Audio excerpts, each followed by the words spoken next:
Joining me today is Zack Jonas, who's a bladesmith. So Zack, thanks for being here. Thanks for having me. So how does one become a bladesmith? Well, I have had a love of knives ever since I was a kid. I've just always appreciated the aesthetics of them, the functionality. They're one of mankind's oldest tools. Just always loved them. I started collecting when I was 18. Nothing special, just pocket knives. And I've always been an artist. And eventually I found my way into a class at Mass Art in Boston, which I didn't know when I showed up for the first day, but it's taught by one of the best knife makers in the world. And I just fell in love with the class and the practice of it and was completely hooked.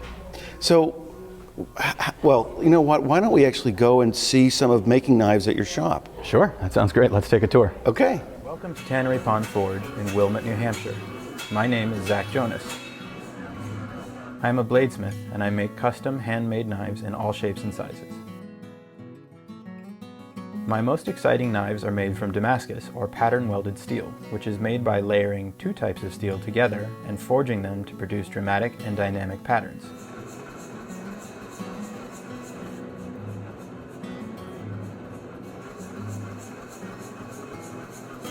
As the hammer pounds the metal, the bundle fuses together.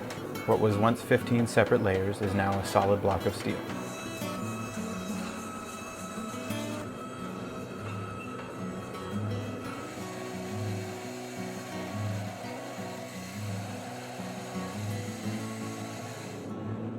Some Damascus patterns are simpler than others.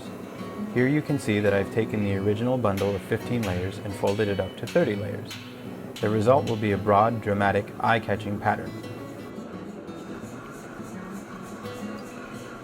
I use a hammer to shape the blade against the anvil, just as blacksmiths have done for centuries before me. Once I've forged the blade to shape, it's time to refine the form.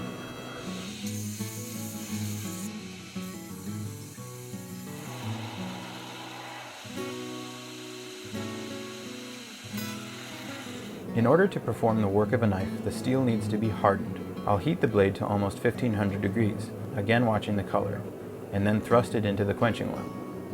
When it comes out, the blade will be extremely hard. I'll have to temper the steel over several hours to draw some of that hardness back. This is one of the most exciting stages of the work. Now I get to experience and refine the way the finished knife will actually come to hand. Each knife that leaves my shop has been made by the hand, for the hand, to the very highest of standards. The work is custom from start to finish, and I respond and adapt to each individual part, each unique piece of material, in order to produce heirloom quality works of functional art.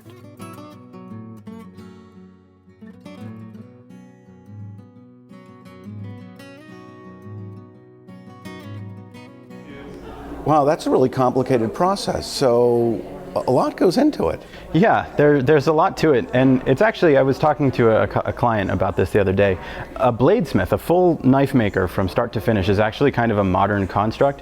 100 years ago, there would have been one guy doing the hammering, and one guy doing the grinding, and one guy doing the wood, and one guy doing the leather, and another guy sharpening it, and another guy polishing it all. So all of the different processes, that's one of the things that I really like about it. I enjoy the variety, and I enjoy, transitioning from the unyielding, slow-moving steel to the wood, which almost feels therapeutic when I get to that point. Yeah, I mean, you work hard on the metal, yep, and you put that same amount of effort in the wood, and it's almost gone. Yeah. So yeah, absolutely.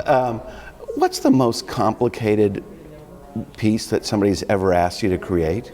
Well, the piece was actually 5 pieces. It was a project that I recently completed. I have a customer who's got 5 children, and he gave me one word to describe each of his 5 children, and I had to make one knife that represented each word. So I had to design them from a conceptual standpoint as well as a functional standpoint. It's always a knife, it's got to work as a knife, but they had to represent these personalities that he gave me in just a single word each. So that was a very complex project. It took me about 8 months to finish. All right, now, we may have to edit this out, but could he identify his children? Yes. So he could, when you showed him the 5 knives, yep, you didn't say who was Jack and who was Johnny, yep, who was Jane. It was, here they are? Yep, he was able to get them. And I've tested, just out of my own curiosity, I've tested with other people who see the photo and they say, oh, I think that's that and that's that. I'll tell them the 5 words and ask them to match them up, and they do. So that must have been incredibly fascinating. It was really fascinating and really rewarding. That was a fun project. How big were the knives? Ranging from about, they're all close. I wanted to make them a similar size so no one felt like they got more or less, so that kind of thing. But they're about 8 or 9 inches total.